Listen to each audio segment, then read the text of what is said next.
Hello, good morning बेटा। अभी हम लोग 11th क्लास केमिस्ट्री कर रहे हैं। चैप्टर चल रहा है आपका second, that is structure of atom. और आज का जो टॉपिक है आपका बेटा, that is usefulness of Bohr's model of atom. Okay, last time मैंने आपको बोहर मॉडल समझाया था प्रॉपरली, ठीक है, कि उसके पोस्टुलेट्स क्या था। उसने मेन जो फोकस किया था दैट इज की energy of the electron is quantized. उसका मतलब क्या होता है, हर ऑर्बिट की एनर्जी कैसे निकाल सकते हैं किसी भी एटम के लिए, velocity of electron, radius of that orbit, वो सब कुछ आपको बता दिया था, ठीक है। तो angular momentum is also quantized, वो सब चीजें भी हो चुकी थी।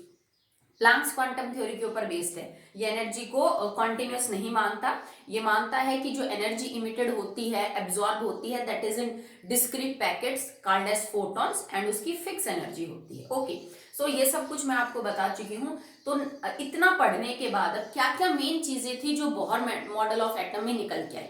सबसे पहले हमने जो लास्ट पढ़ा दैट इज रदरफोर्ड्स मॉडल, तो उसकी कुछ कमियों को क्या बोहर मॉडल ऑफ एटम दूर कर पाया या नहीं। ओके, तो चलिए सबसे पहले बात करते हैं। ये सबसे सक्सेसफुल मॉडल है बेटा एटम के केस में, उसके स्ट्रक्चर को एक्सप्लेन करने में सबसे अच्छा मॉडल माना जाता है। ओके, तो सबसे पहले इसकी अच्छी बात क्या थी, that it can explain the stability of atom.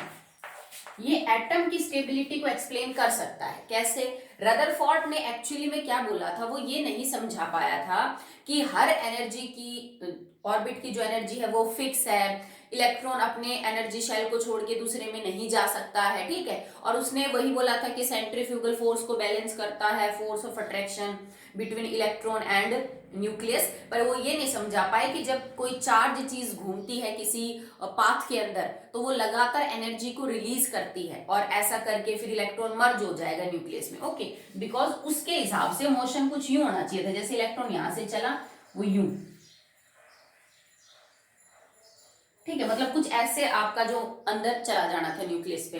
पर बोहर ने समझाया कि ये स्ट्रक्चर कुछ यूं है, ये ऑर्बिट आपस में एक दूसरे को क्रॉस नहीं करते हैं, और इलेक्ट्रॉन तब तक अपने ऑर्बिट को छोड़ के नहीं जा सकता जब तक कि आप उसको एनर्जी ना दो। हर इलेक्ट्रॉन अपने ऑर्बिट में रिवॉल्व करता रहता है, बिकॉज हर ऑर्बिट की एनर्जी फिक्स होती है, और बिना आप एक्स्ट्रा एनर्जी दिए उस इलेक्ट्रॉन को उस ऑर्बिट से कहीं और नहीं ले जा सकते हो। अगर इसके 100 किलो जूल है तो ये 100 में ही घूमता रहेगा, ठीक है। अगले वाले की अगर 200, अगले वाले की अगर 400 किलो जूल है, तो हर ऑर्बिट की एनर्जी फिक्स है। ये नहीं है कि इलेक्ट्रॉन यहां से यहां से यहां चला जाएगा। ऐसे कैसे इलेक्ट्रॉन इधर से इधर आ सकता है अगर वो एनर्जी एब्जॉर्ब और इमिट ही नहीं कर रहा। तो बोहर ने ये चीज समझा दी थी, एटम इसलिए स्टेबल है क्योंकि न्यूक्लियस के चारों तरफ इलेक्ट्रॉन घूमते हैं, और उनके घूमने का जो रास्ता है जिसे हमने ऑर्बिट का नाम दिया है वो फिक्स होता है। ओके, वो एक पाथ है जिसमें इलेक्ट्रॉन तब तक घूमता रहता है जब तक कि आप उसको छेड़ते नहीं हो, उसको एनर्जी वगैरह नहीं देते हो। वो अपनी ग्राउंड स्टेट में अपनी एनर्जी के साथ कॉन्टिन्यूअसली रिवॉल्व करता रहता है। सिंपल है। तो ये तो पहली चीज एक्सप्लेन कर दी उसने। Second, it can explain the spectrum of elements.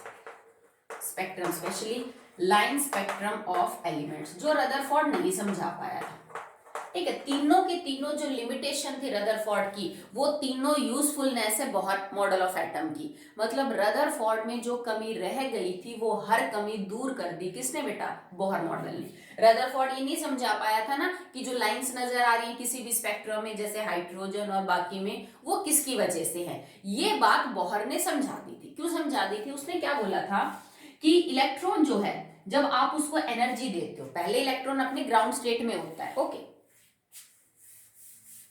मान लीजिए आपने हाइड्रोजन का ही बनाया, ये न्यूक्लियस है, ये इसकी पहली शेल, दूसरी शेल, और ये इसकी तीसरी शेल, और इलेक्ट्रॉन फिलहाल जो है वो पहले शेल के अंदर है, ठीक है। इसकी कुछ भी एनर्जी है बिकॉज फर्स्ट शेल में है, तो चलो मुझे पता, अभी हाइड्रोजन के केस में it is 1312 kilo joule per मोल, मुझे पता है फर्स्ट ऑर्बिट के लिए हाइड्रोजन के इस इलेक्ट्रॉन की एनर्जी इतनी। ओके, अब आप बाय एनी मीन इस इलेक्ट्रॉन की एनर्जी को बढ़ा रहे। बढ़ाने का कोई भी तरीका हो सकता है बेटा। हो सकता है आप इसको गर्म कर रहे हो हाइड्रोजन गैस को, हो सकता है कि आप इसके ऊपर लाइट डाल रहे हो बहुत ज्यादा हाई फ्रीक्वेंसी वेवलेंथ की, ठीक है, तो वो भी एनर्जी की एक फॉर्म है, because frequency and wavelength is related to energy.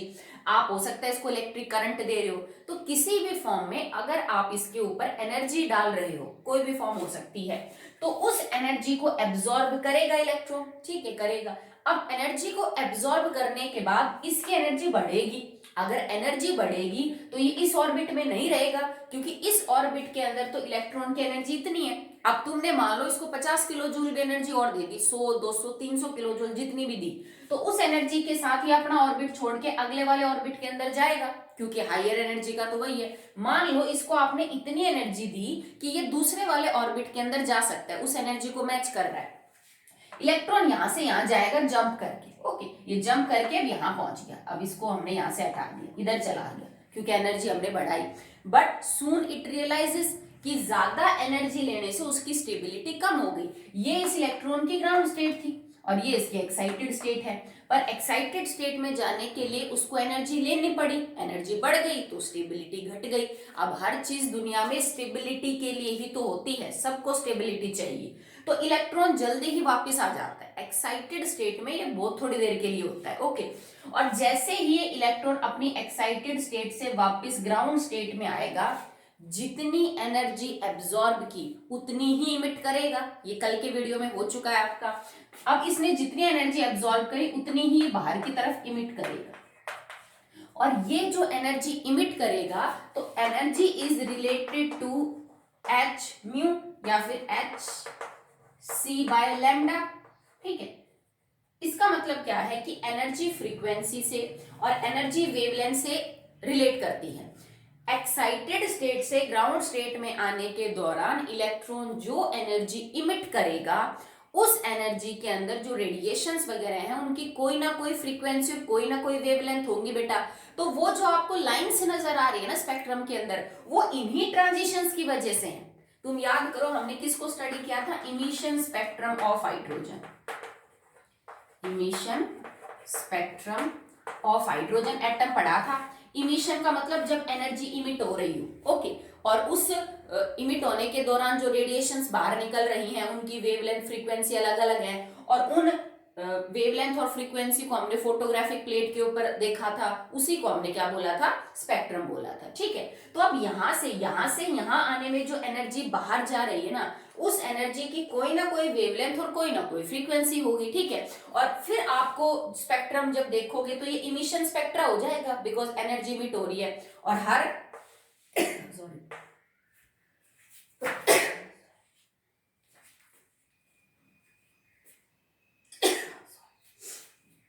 Sorry बेटा, और हर वेवलेंथ और फ्रीक्वेंसी के लिए आपको कोई ना कोई लाइन मिलेगी, ठीक है। तो स्पेक्ट्रम के अंदर ये जो बहुत सारी लाइंस नजर आती हैं, ये इन ट्रांजिशंस की वजह से होती है। सिंपल सी बात है। मान लो तुमने बाहर से 500 किलो जूल एनर्जी दी, तो कोई जरूरी नहीं है बेटा कि एक जैसे हाइड्रोजन के, मान लो तुमने एक सैंपल ले रखा है हाइड्रोजन का 1 ग्राम, 1 ग्राम हाइड्रोजन में बहुत सारे, मतलब इवन बहुत लाखों करोड़ों से भी ज्यादा गुना एटम होंगे हाइड्रोजन के।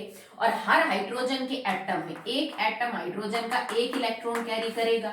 ये कोई जरूरी नहीं है बेटा कि अगर आप 500 किलो जूल एनर्जी बाहर से दे रहे हो इस इलेक्ट्रॉन को, इस हाइड्रोजन के सैंपल को जिसमें करोड़ों एटम है और सब एक एक इलेक्ट्रॉन रख रहे हैं, तो हर इलेक्ट्रॉन बराबर एनर्जी एब्जॉर्ब नहीं करता है। ये नहीं है कि मैडम सारे के सारे 500 एब्जॉर्ब कर लेंगे ना, हो सकता है कोई इसमें से 100 एब्जॉर्ब कर पाता हो, कोई 200 कर पाता हो, कोई 300, कोई 400, कोई 250, सब अलग अलग अमाउंट ऑफ एनर्जी एब्जॉर्ब करेंगे। तो अगर सब अलग अलग अमाउंट ऑफ एनर्जी एब्जॉर्ब करेंगे तो सब अलग अलग ऑर्बिट में जाएंगे। जरूरी थोड़ी ना कि सब पहले से दूसरे में जाएंगे, कोई तीसरे में भी जा सकता है, कोई चौथे में भी, कोई 5वें में भी, ठीक है। तो कोई इलेक्ट्रॉन यहां से यहां जा रहा है सॉरी बेटा, यहां से यहां, कोई इलेक्ट्रॉन यहां से यहां जा रहा है, कोई यहां से यहां जा रहा है, कोई यहां से यहां। तो जब ये वापस आएंगे तो एक इलेक्ट्रॉन इधर से इधर आएगा, एक इलेक्ट्रॉन यहां से यहां, एक इलेक्ट्रॉन यहां से यहां आएगा और एक इलेक्ट्रॉन इधर से इधर। तो सबकी एनर्जी बराबर नहीं होगी, एनर्जी अलग अलग निकलेगी जब वो इमिट करेंगे उसको, तो ठीक है। अगर एनर्जी अलग अलग निकलेगी तो उनकी वेवलेंथ और फ्रीक्वेंसी भी क्या होगी, अलग अलग। तो स्पेक्ट्रम के अंदर जो आपको इतनी सारी लाइंस नजर आती हैं जिनकी फ्रीक्वेंसी और वेवलेंथ अलग अलग है, उसका क्या एक्सप्लेनेशन है कि आपने जो भी सैंपल ले रखा है हाइड्रोजन, हीलियम, लिथियम का, चाहे आप कितना भी कम ले लो बेटा, कम से कम स्टडी करोगे तो 1-2 ग्राम इतना तो लोगे, मिलीग्राम में भी ले लो बेशक से आप, तो भी उसमें करोड़ों अरबों एटम होंगे, समझ रहे हो। हर एटम के अंदर इलेक्ट्रॉन होंगे, वो इलेक्ट्रॉन बराबर बराबर एनर्जी एब्जॉर्ब नहीं करते हैं। चाहे आप दे रहे हो 50 किलो जूल या 100 किलो जूल या 500, सब 500 एब्जॉर्ब नहीं करेंगे, कोई कम करेगा कोई ज्यादा करेगा, ठीक है। तो जो जिस हिसाब से एनर्जी एब्जॉर्ब करेगा वो इमिट भी उस हिसाब से करेगा, तो सबकी एनर्जी अलग अलग होगी, इमिट और एब्जॉर्ब, तो सबकी वेवलेंथ और फ्रीक्वेंसी भी अलग अलग होगी। दैट्स व्हाई आपको स्पेक्ट्रम के अंदर इतनी सारी जो लाइंस है वो नजर आती है, ठीक है। मतलब पार्टिकल नेचर मान के प्लांक्स की क्वांटम थ्योरी को बेस मानते हुए आप बोहर मॉडल को ध्यान में रख के जो स्पेक्ट्रम लाइंस है, ठीक है, जितनी भी लाइंस है किसी भी एटम के स्पेक्ट्रम में, उनको समझा सकते हो। कैसे समझाओगे कि ये जो लाइन निकल के आ रही है ना, ये हर लाइन का मतलब है कि कोई ट्रांजिशन हुआ है, इलेक्ट्रॉन अपनी एक्साइटेड स्टेट से ग्राउंड स्टेट में आया है, तब आपको ये लाइन नजर आ रही है, क्योंकि हर लाइन की अपनी एक वेवलेंथ और उसकी एक फ्रीक्वेंसी है, और जब किसी लाइन की वेवलेंथ और फ्रीक्वेंसी है तो इसका मतलब उसकी कोई एनर्जी है, और ये एनर्जी कहां से निकल के आई, क्योंकि तुम इमिशन स्पेक्ट्रा को डिस्कस कर रहे हो, तो ये एनर्जी तब आती है जब कोई इलेक्ट्रॉन एक ऑर्बिट से दूसरे ऑर्बिट में आता है, from higher orbit, higher energy orbit to lower energy, और इस दौरान ये अपनी एनर्जी बाहर करता है। जो एनर्जी बाहर करेगा उसके हिसाब से लाइन की वेवलेंथ और फ्रीक्वेंसी होगी, सिंपल है। अब देखो E is equal to H nu होता है। अब आपको ये पता करना हो actually what amount of energy is emitted, पता करना हो कि कितनी एनर्जी इमिट हुई जब कोई इलेक्ट्रॉन हायर से लोअर एनर्जी के अंदर आया, तो हमने इसको लास्ट में डिस्कस किया था कि चेंज इन एनर्जी जो इमिट हुई है, ठीक है, बिकॉज हम इमिशन स्पेक्ट्रा को डिस्कस कर रहे हैं, एब्सॉर्ब भी बराबर ही होगी बेटा, it is equal to E2 minus में E1, और E1 जो है बेटा वो आपका कम एनर्जी का है और ये हायर का है, मतलब E1 जो है वो थोड़ी एनर्जी का है, ग्राउंड स्टेट वाला है, और ये एक्साइटेड स्टेट वाला है जिसकी एनर्जी ज्यादा है। आप इसको लिख सकते हो, चाहूं तो मैं इसको यूं लिख सकती हूँ कि जो आपके पास एनर्जी है, अब एच न्यू किसके बराबर हो जाएगा, E2 माइनस में E1 is equal to H nu, E2 minus में E1 is equal to H nu, क्योंकि एक्चुअली में एनर्जी तो फिलहाल यही है, चेंज हो रही है, ठीक है। चाहो तो आप इसको और भी एक्सप्लेन कर सकते हो, यहां से आप न्यू को रिलेट कर सकते हो, nu is equal to E2 minus में E1 बटे में H, तो आप फ्रीक्वेंसी पता कर सकते हो कि जितनी एनर्जी इमिट हुई उसके बीच में जो फ्रीक्वेंसी की रेंज है वो क्या है। आपको क्योंकि फ्रीक्वेंसी पता है तो आप इसको लैम्डा से भी रिलेट कर सकते हो, because C is equal to nu lambda and nu is equal to that will be C by 1 second, nu lambda, और न्यू आपका हो जाएगा C बाय लैम्डा, तो मैं चाहूं तो न्यू की जगह C बाय लैम्डा लिख सकती हूँ। So now the equation becomes C by lambda is equal to E2 minus में E1 बटे में H, H प्लांक्स कांस्टेंट है, वैल्यू आपको पता है, ठीक है। E2 हायर एनर्जी लेवल की एनर्जी है, E1 जो है वो लोअर एनर्जी शेल की एनर्जी है, C आपका वेलोसिटी ऑफ लाइट है 3 × 10⁸ metre per second, and here lambda is your wavelength. आप चाहो तो इस इक्वेशन को और सिंपल करके लिख सकते हो, ये ऐसे बन जाएगी आपकी, now lambda is equal to, ये ऊपर चला जाएगा और ये आ जाएगा नीचे, that will be equal to,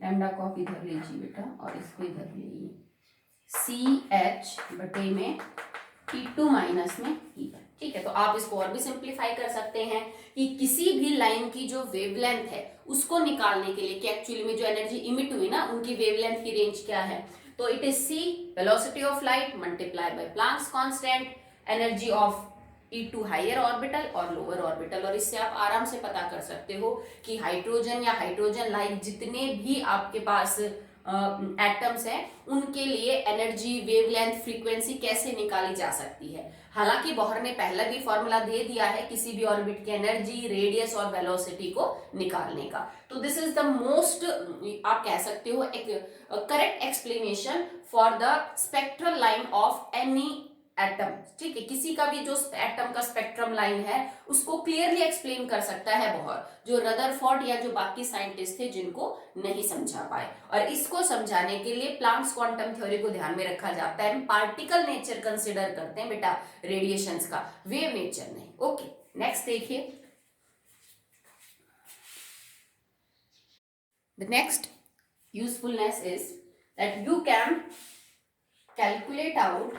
can calculate energies of any orbit of any atom। ये वैसे हम पहले भी कर चुके हैं कि रदरफोर्ड नहीं समझा पाया था कि किसी भी ऑर्बिट की जो एनर्जी है वो कैसे निकाल सकते हो आप, उसके अंदर मौजूद इलेक्ट्रॉन किस एनर्जी के साथ रिवॉल्व कर रहा है न्यूक्लियस के चारों तरफ, जबकि ये चीज बोहर ने बता दी थी। तो मैं फॉर्मूला भी पहले बता चुकी हूँ, ठीक है। जो फॉर्मूला हमने यूज किया था E is equal to 2π² me4 divided by n2 बटे में h2। तो ये हम फॉर्मूला कर चुके हैं।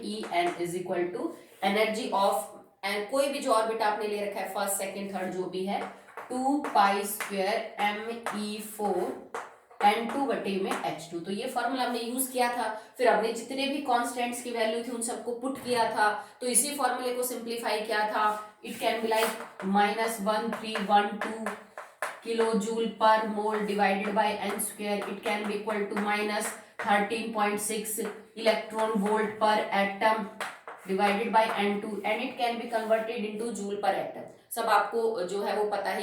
21.8 गुणा 21.8 10⁻⁻19 joule per atom and divided by n²। तो हमने कांस्टेंट की वैल्यू रखते हुए और सबका यूनिट्स का कन्वर्जन ध्यान में रखते हुए किलो जूल इलेक्ट्रॉन वोल्ट और जूल पर एटम मैंने आपको बता दिया था कैसे कन्वर्जन करना है। ये सारे फॉर्मूले निकाले थे और इन फॉर्मूले से आप किसी भी एटम और किसी भी ऑर्बिट की एनर्जी निकाल सकते हो। सिंपल है, ऑलरेडी लास्ट वीडियो में बहुत अच्छे से एक्सप्लेन हो चुका है।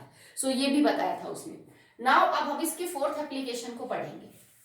फोर्थ एप्लीकेशन एक्चुअली कनेक्टेड है, पीछे हमने एक टॉपिक किया था दैट इज रेबर्ग्स फॉर्मूला। आपने उसके न्यूमेरिकल किए होंगे। हमने उसमें किसी भी स्पेक्ट्रल लाइन की जो वेवलेंथ और फ्रीक्वेंसी को पता करने के लिए उसको यूज किया था। वो वेव नंबर बताता है हमें, फिर वेव नंबर से हम फ्रीक्वेंसी या जो वेवलेंथ है वो निकाल लेते हैं।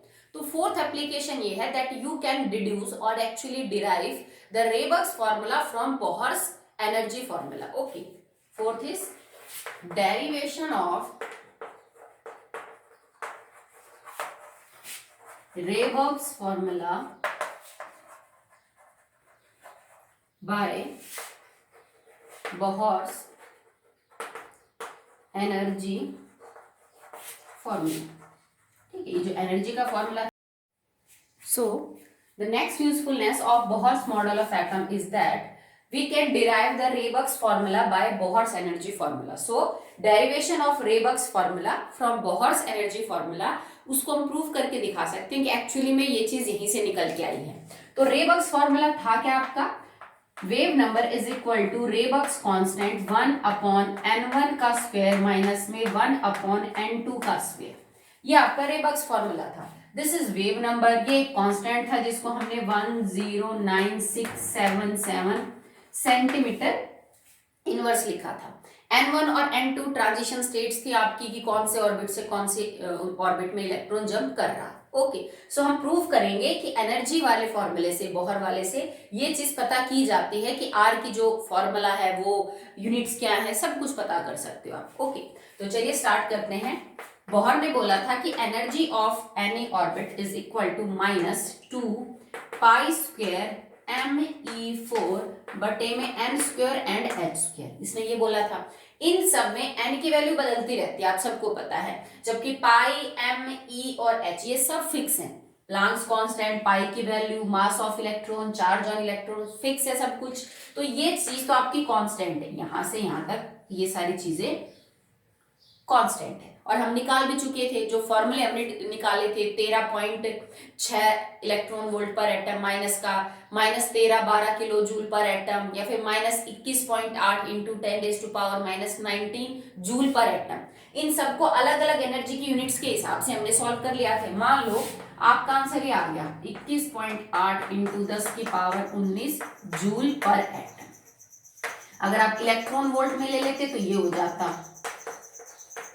बटे एनर्जी की बात करें बटे में n स्क्वायर बटे में n स्क्वायर, और अगर आप लेते किलो जूल पर मोल में तो आपका आंसर ये आ जाता।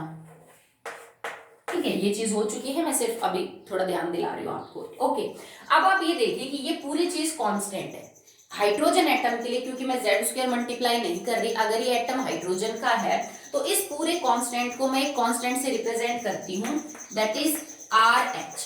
अभी मेरे को प्रूफ करना है कि ये जो RH है ये एक्चुअली मेरे रेबक्स कांस्टेंट है। H मैंने लिखा फॉर हाइड्रोजन एटम, मैं इसको RH मान लेती हूँ। RH के बाद एक्चुअली में नीचे बचा हुआ क्या है, that is m square, simple है। तो RH बटे में m स्क्वायर ये है।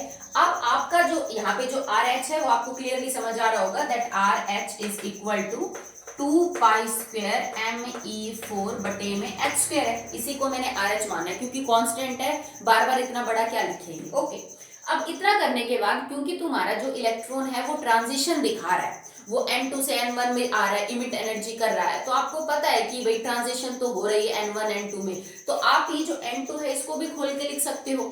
ठीक है, क्योंकि एक एनर्जी ऑर्बिट की एनर्जी थोड़ी ना निकालने की किसी एक ऑर्बिट की कितनी है, हमें तो ये पता करना है what is the energy change अगर आपका इलेक्ट्रॉन n1 से n2 और n2 से n1 में जा रहा है तो। ठीक है, तो अब आप इसकी अगर वैल्यू आपको कंफर्म करनी हो, देखो इस फॉर्मूले को चेक करो, इसको और इसको, इसमें क्या लग रहा है आपको, एनर्जी ये भी एनर्जी के बराबर है, बटे में n2 इसके भी है, यहाँ RH है और यहाँ 21.8 इंटू 10⁻⁻19 है।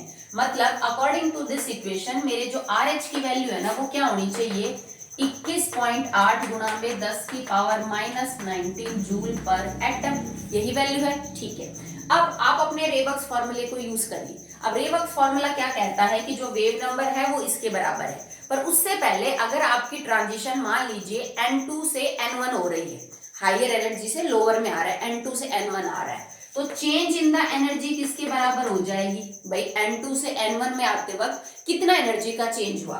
तो एक एनर्जी के लिए आप ये यूज कर सकते हैं, जैसे डेल E किसके बराबर होता है, E2 माइनस में E1। तो अब मैं क्या लिख सकती हूँ, E2 किसके बराबर हो जाएगा, E2 will be equal to RH बटे में n2, क्लियर है। E1 किसके बराबर हो जाएगा, इट इज RH बटे में n1, और आपको सॉल्व क्या करना है, E2 माइनस में E1, तो डेल E किसके बराबर हो जाएगा।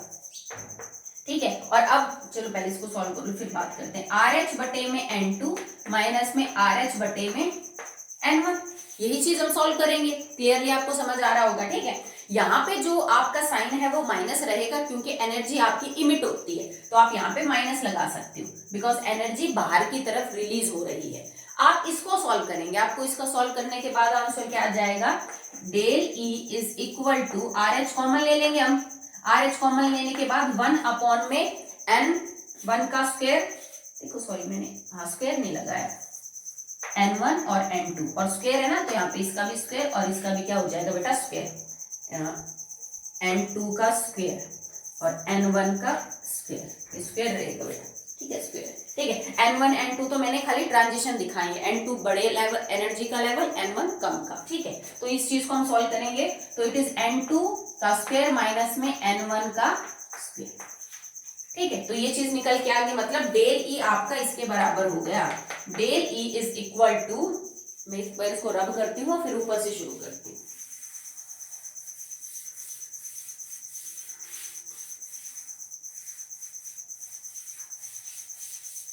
Okay, so now from this equation del E is equal to RH 1/n2 का स्क्वायर माइनस में 1/n1 का स्क्वायर, ये इसके बराबर हो गया। ठीक है, RH की वैल्यू आपको पता है, आप यहाँ पे पुट कर सकते हो, तो मैंने लिखा del E is equal to RH की क्या है 21.8 गुणा में 10⁻⁻19 जूल पर एटम।